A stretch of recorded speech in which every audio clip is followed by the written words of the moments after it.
Bem-vindo, internauta, este é o Super FC pelo Mundo. No programa de hoje falaremos dos campeonatos mais emocionantes da Europa, além do campeonato alemão. Aqui ao meu lado ele, Gabriel Pazini. Tudo bom, Gabriel? Tudo bom, Fernando? Tudo bom, amigo internauta?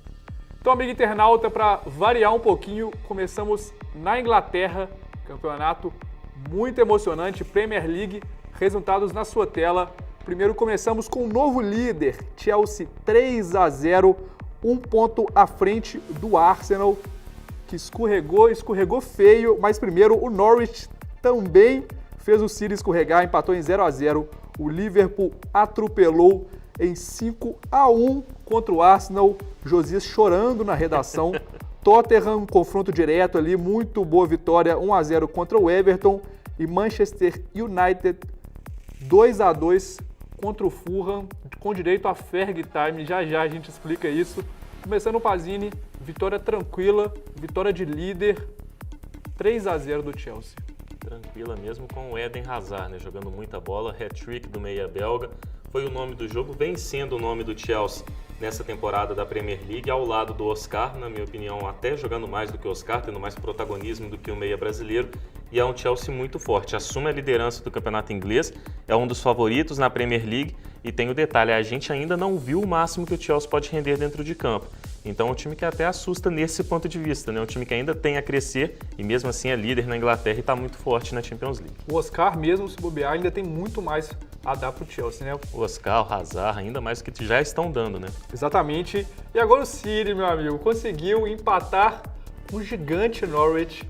Como explicar isso, Pazini? Acabou ficando no 0-0 no Carroll Road, né? Não foi uma grande atuação do Manchester City no nível que a gente vinha vendo as últimas. E mesmo assim, né, o time também conseguiu criar algumas oportunidades. Teve 9 finalizações, no total teve 10, só que 9 foram fora do gol. Só teve uma bola que foi na direção da meta da equipe do Norwich. O Manchester City acabou não conseguindo aproveitar nenhuma de suas chances por causa disso.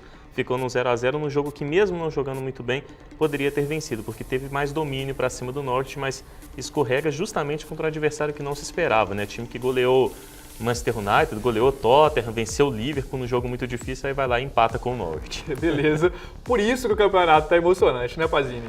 E agora, 5-1, como diz o Josias, acabou a paz pro Arsenal.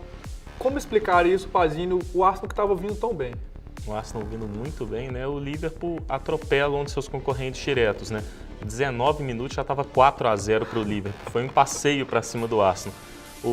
2 gols rapidinho ali em 9 minutos, um gol com 52 segundos do Skrtel, que também marcou o segundo, os 2 em bolas paradas ali com Steven Gerrard batendo falta depois de um escanteio.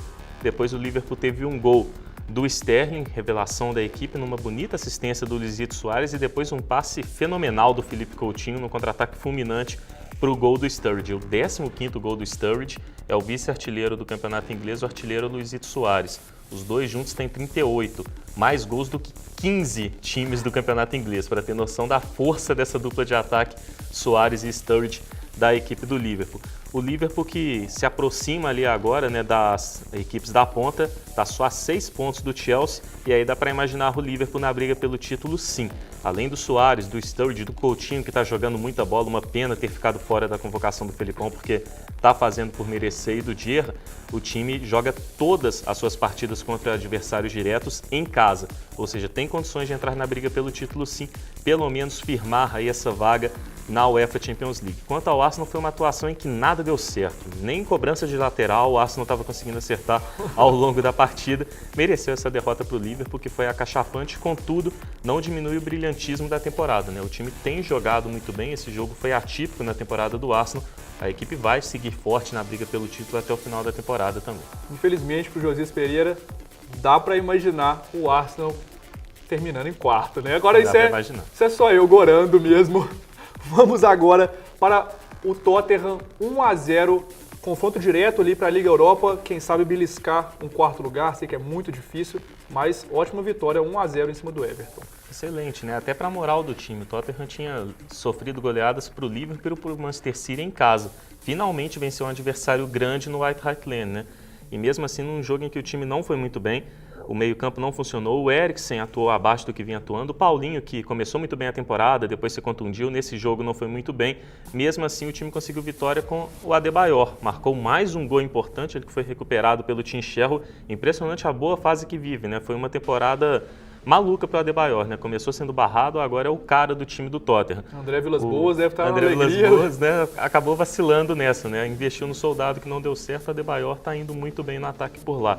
E a vitória é importante também porque o time continua sonhando com a vaga na Champions League, está só a 3 pontos do Liverpool, mas não dá para acreditar muito porque o Liverpool vem muito bem e eu, sinceramente, não acredito muito em Arsenal, Manchester City e Chelsea caírem de produção e não ficarem entre os 4. Eu acho que o Tottenham vai mesmo brigar por essa vaga na Liga Europa com a equipe do Éder. Já tá bom demais, né? Infelizmente, Leandro Cabido. Agora, para fechar, Manchester United, que tá muito mal das pernas. Pazini vai explicar o porquê, ainda mais o Pazini que adora senhor Kagawa. Pazini 2-2 com direito a Ferg Time, só que ao contrário. Vai lá. Ao contrário, né? Para quem não entende, não sabe o que é o Ferg Time, né? Era aquele tempo de acréscimo que na época do Ferguson era generoso para o Manchester United. O Manchester United conseguia definir muitos jogos nesse tempo de acréscimo, né? Com o David Moyes tem sido o Ferg Time ao contrário. Não foi a primeira vez que aconteceu isso. O Fulham empatou o jogo com os Red Devils no último minuto de jogo. O Ferg Time ao contrário aí contra a equipe do Manchester United. Num jogo em que o United não jogou muito bem mais uma vez. 81 bolas cruzadas na área. É impressionante, né? O time é como se tivesse cruzado uma bola a cada minuto praticamente. E o Manchester United não teve uma posse de bola muito alta. Então todos os ataques eram cruzamento para a área. Falta de criatividade do time, mesmo tendo Mata no meio-campo, excelente contratação, um jogadoraço, tendo Rooney e o Van Persie, esse trio de peso. Mas o time não tem funcionado porque o David Moyes tem usado as peças, na minha opinião, incorretamente. O Ashley Young é muito bom jogador, o 4-2-3-1 é o melhor esquema tático mesmo, só que ele pode colocar o Rooney um pouco mais recuado. O Alex Ferguson já colocou o Rooney de segundo volante, ele se saiu muito bem. Poderia colocar o Rooney com o Carrick e aí formar um trio, Mata, Kagawa e Januzaj com o Rob Van Persie lá na frente. Fica um time mais criativo, com mais jogadores que gostam de se movimentar, mudam de posição no meio de campo. Ficaria um time melhor, mais malemolente, digamos, do Manchester United. Acho que seria uma melhor formação para o time. O David Moyes tem falhado nisso desde o começo da temporada. Por conta disso, a gente pode ver uma temporada histórica no sentido negativo para o Manchester United, principalmente levando em consideração a era Ferguson, né? O time já foi eliminado das Copas inglesas, não deve pegar vaga na Champions League no campeonato inglês e na UEFA Champions League está longe de ser favorito. Pode ser uma temporada totalmente negativa para o Manchester United, essa de estreia do David Moyes, que é bom técnico, mas não tem feito um bom trabalho ainda. Tá faltando o David Moyes escutar um pouco Gabriel Pazini, um pouco a gente aqui, né, Pazini? Então, fim na Inglaterra, vamos para a Alemanha. Lá já tem um campeão praticamente definido, mas as outras vagas têm um pouquinho de emoção. Resultado na sua tela. Para variar, Bayern de Munique ganhou 2-0 contra o Nuremberg, fácil, que está 13 pontos à frente do Leverkusen, que é o segundo colocado. Na terceira colocação vem o Borussia Dortmund, que ganhou de 5-1 diante do Werder Bremen. E um confronto bastante equilibrado ali, o Borussia Mönchengladbach perdeu de 1-0 dentro de casa para o Bayer Leverkusen, que a gente já falou que é o segundo colocado. O Gladbach é apenas o quinto, ali brigando por uma vaga na Liga Europa, também na UEFA Champions League. Schalke 04 muito bem, recuperação 2-0 contra o Hannover, os Azuis Reais que são o quarto colocado, além de o Wolfsburg 3-0 contra o Mais 05, os Lobos que estão na sexta colocação ali na Liga Europa. Pazini, começando pelo que todo mundo já esperava, 2-0 do Bayern de Munique, fácil, mesmo sem Ribéry, aquela formação Robben de um lado, Miller do outro, tranquilo, né, Pazini? Tranquilo, né? Foi uma vitória sem muitos sustos, né? O Bayern de Munique começou até tomando uma pressão ali do Nuremberg, mas aí logo quando o Nuremberg era melhor veio o gol do Mandzukic, depois só deu o Bayern de Munique. Foi uma vitória tranquila. O detalhe é que é a 12ª vitória seguida do Bayern de Munique no campeonato alemão. O time já está começando a quebrar os recordes da última temporada, que foi uma temporada histórica com recordes incríveis sendo batidos e alcançados pelo Bayern de Munique. É um time inimaginável isso, né? Ainda mais forte do que era na última temporada. E o detalhe é para os gols saindo de protagonistas do Guardiola. Um forçado e o outro que o Guardiola teve que se adaptar. O primeiro deles, o Philipp Lahm, que marcou o segundo gol do Bayern de Munique. Excelente lateral direito, rende até melhor na lateral do que como volante, mas como volante tem sido um dos melhores do campeonato alemão, se não o melhor volante. Marcou o gol, foi uma escolha muito criticada pelo Guardiola, muita gente critica até hoje, mas que tem dado certo. E a outra escolha é do Mandzukic, né? O Guardiola não é segredo para ninguém, ele não gosta de um centroavante, prefere o falso 9. O Mandzukic é o artilheiro do Bayern na temporada e o Bayern rende melhor com camisa 9 do que com o falso 9.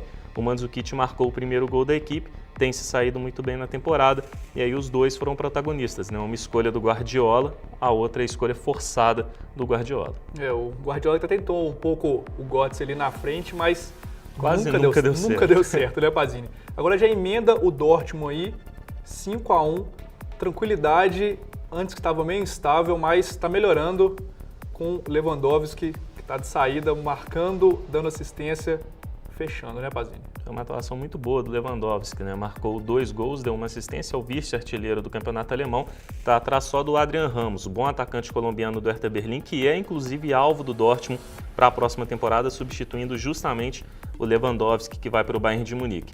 Outro destaque da partida foi o Mkhitaryan, né? Camisa 10 armênio, que é bom jogador, ainda não tinha justificado tanto assim o investimento feito nele, né? Não fez grandes partidas até agora na temporada. Marcou 2 gols, foi o melhor jogo dele com a camisa do Borussia Dortmund, eleito inclusive o craque da rodada pela revista Kicker, uma famosa revista lá do futebol alemão na Alemanha. Além deles também o Marco Reus deu um passe fenomenal de calcanhar para o Mkhitaryan e também o Aubameyang, que tiveram boas atuações. O Borussia Dortmund que goleou facilmente o Werder Bremen, já é a segunda trauletada que o Werder Bremen leva em casa na temporada, já tinha levado de 7 do Bayern de Munique anteriormente ali no primeiro turno. Agora o detalhe é que mesmo com a segunda vitória seguida, o time tranquilo no campeonato alemão, o Borussia Dortmund impressionante como é que tá zicado, né? Tem má notícia toda a rodada.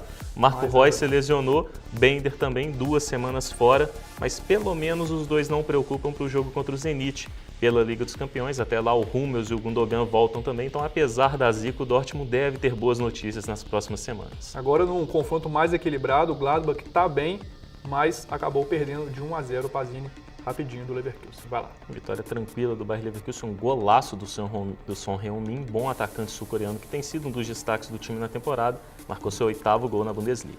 Agora junta, eu sei que você gosta muito do Schalke, mas vitórias de Schalke e do Wolfsburg que estão ali brigando para tentar chegar nessa vaguinha na UEFA Champions League. Uma vitória importante do Schalke, né? O Schalke que no momento em que o Gladbach cai, o Schalke sobe de produção e por causa disso rouba ali o 4º lugar, né? Que é o lugar na pré-UEFA Champions League. Roubou essa posição do Borussia Mönchengladbach que caiu agora para o 5º lugar na zona Liga Europa.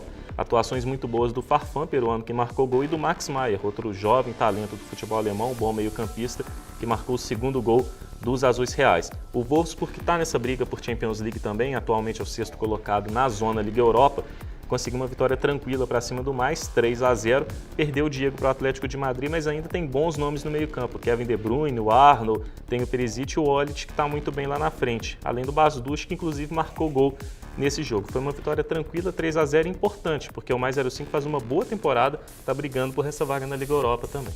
Exatamente, acabamos então com a Alemanha, partimos para a Espanha, que olha só, está muito emocionante, tinha muito tempo que isso não acontecia. Resultado na sua tela. Vamos lá, começando pela vitória tranquila do Barcelona, mais um show de Lionel Messi, 4-1 contra o Sevilha, Real Madrid 4-2 contra o Villarreal e o Atlético de Madrid derrapando diante do Almeria. Pazini, todo mundo com 57 pontos, primeiros lugares ali, difícil, né, Pazini? Muita emoção, primeira vitória do Barcelona, tranquilidade. Já faziam 21 anos, né, desde a temporada 92-93 que isso não acontecia, os 3 empatados lá em cima, brigando pelo título do Campeonato Espanhol. Naquela temporada, ao invés do Atlético de Madrid, era o Deportivo La Coruña. Uma vitória sensacional do Barcelona, 4-1 tranquilo, o time começou mal, tomou 1-0, depois virou para 4-1. O nome do jogo foi Lionel Messi, marcou 2 gols, a atuação de Galo, um deles, um golaço, inclusive, um belo chute de fora da área, e foi o nome dessa boa vitória do Barcelona, que lidera por conta dos critérios de desempate. O Real Madrid aparece na 2ª posição, com o Atlético na 3ª.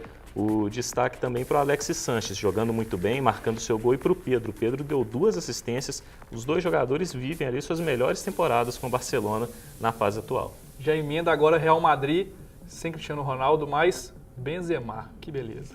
Benzema marcando 2 gols, tendo papel de destaque no time. E o Real Madrid conseguindo provar mais uma vez, como já provou em outras oportunidades, que é um excelente time mesmo sem o Cristiano Ronaldo, que estava suspenso nesse jogo. Uma atuação irrepreensível do time, mereceu a vitória. O Villarreal em alguns momentos conseguiu colocar fogo na partida, quando diminuiu para 2-1, depois para 3-2 também, mas o Real foi melhor ao longo do jogo. Além do Benzema, que marcou 2 gols, destaque para o Di Maria, deu um passe sensacional para o gol do Jessé Rodrigues. O garoto está jogando bola demais, em quase todos os jogos tem marcado, e colocou o Isco no banco, né? Isco, que é muito bom jogador, o Real investiu 30 milhões de euros nele. A solução estava na base, né? O Jessé Rodrigues está jogando bola demais na temporada, mais uma vez muito bem nesse jogo, ele que também deu assistência, deu um passe para gol ali para o Karim Benzema. Destaque também para o Modric, teve uma atuação muito boa, apesar de não marcar gol nem dar assistência, armou boas jogadas para o Real Madrid, chamou a responsabilidade, ditou o ritmo de jogo ali no segundo tempo. Quanto ao Villarreal, o time está na briga por vaga na Champions League com o Athletic Bilbao e com a Real Sociedad, e tem o destaque Giovanni dos Santos, um golaço de falta, está jogando muito bem o mexicano nessa temporada. Quem diria que ele jogaria bem pelo Finalmente, clube, né? Finalmente vingou por um clube. Finalmente, para fechar a Espanha, então o Pazini perdeu de 2-0 o Atlético de Madrid. Fez uma pressãozinha ali, mas os contra-ataques mortais do Almeria, né? Vai lá. Pois é, ficou na pressão o jogo inteiro, né? Ainda assim uma atuação abaixo do que o Atlético vem apresentando normalmente, e acabou sendo derrotado por 2-0 no final do jogo, né? O Almeria marcou 2 gols nos últimos 10 minutos. O Verga marcou os 2 gols da equipe da Almeria, o primeiro, e aí também dá para colocar um pouco da responsabilidade no Aranzubia, o goleiro reserva do Atlético de Madrid. O Courtois não atuou nessa partida. O primeiro gol do Verga, um chute despretensioso ali, uma cobrança de falta que acabou encobrindo o goleiro. No segundo ele foi tentar driblar dentro da área, o Aranzubia fez um carnaval ali dentro da área, uma bagunça total, perdeu a bola, depois cometeu o pênalti, foi expulso. E aí o Almeria matou o jogo, uma vitória nos contra-ataques mais justa do Almeria, né? Teve mais eficiência do que o Atlético de Madrid. Exatamente. Acabamos na Espanha, vamos para a Itália. Lá também a Juventus, assim como na Alemanha com o Bayern de Munique, a Juventus já está praticamente com o título garantido, mas as brigas embaixo estão mais ou menos interessantes também. Na sua tela, o Pazini já explica. Verona empatou em 2-2 com a Juventus, Lazio 0-0 com a Roma ali no clássico romano. Napoli 3-1 contra o fraco Milan, que está muito mal nessa temporada.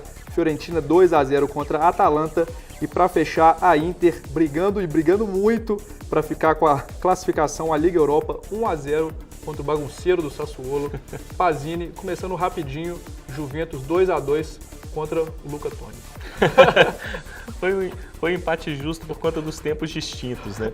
No primeiro tempo a Juventus dominou o jogo, abriu 2-0, Carlitos Tevez marcando 2 gols, 13 no campeonato. É o vice-artilheiro, está atrás só do Giuseppe Rossi, da Fiorentina, que está lesionado e tem 14 tentos na Série A italiana.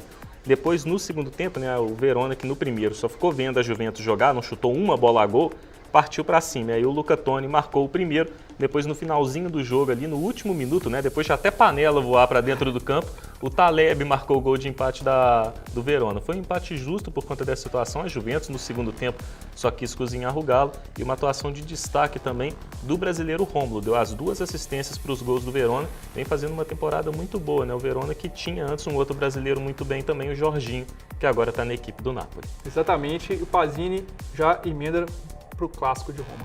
Clássico de Roma que foi muito chato, um 0-0 xoxo ali entre Roma e Lazio, um jogo muito ruinzinho e no resultado péssimo para as duas equipes, né? A Roma perdeu a chance de se aproximar mais da Juventus, apesar de ter um jogo a menos, e a Lazio se distanciou ainda mais da Liga Europa. Foi um péssimo placar para as duas equipes. E já emenda então, Pazini, para o Milan, perdeu para o Napoli, que obviamente o Napoli sim é o grande protagonista desse campeonato italiano, mas o Milan perdeu o Robinho, que para mim é uma ótima notícia, e o Kaká entrou no lugar dele. Vai lá. Pois é, o Milan teve alguns problemas nessa partida, né? Nada que justifique a derrota, e também sem tirar os méritos do Napoli, que é muito mais time do que o Milan atualmente, mas o Milan não teve o Kaká nem o Honda entre os titulares. O Honda com gastroenterite nem pôde atuar, e o Kaká se recuperando de febre entrou só no segundo tempo. Apesar disso, né, o Milan teve a boa notícia do Tarábit, marroquino estreando, marcando gol, é bom jogador, só que depois disso foi um passeio do Napoli. O Napoli fez 3-1 com facilidade, o Callejon jogou muito bem, o Willer fez um partidaço, um golaço de fora da área, um lançamento primoroso para o primeiro gol do Higuaín. Higuaín que também foi um dos destaques do jogo, marcou 2 dos 3 gols da equipe napolitana. O Napoli que continua muito forte, tem uma atuação convincente, coisa que não tinha já algumas rodadas no campeonato italiano, e segue ali bem cotado na zona de classificação à Champions League, mesmo vendo ali a Fiorentina no retrovisor. Para título é difícil, mas para a Champions League acho que o Napoli consegue essa vaga. Já o Milan está mal no campeonato italiano, lá atrás, não deve dar reinada na Champions League, mas é um time que começa a vislumbrar coisas boas para a próxima temporada. Tem o Kaká bem, o Essien chegou, o Tarábit também, tem o Honda, Montolivo, Balotelli, ou seja, bons jogadores o Seedorf tem.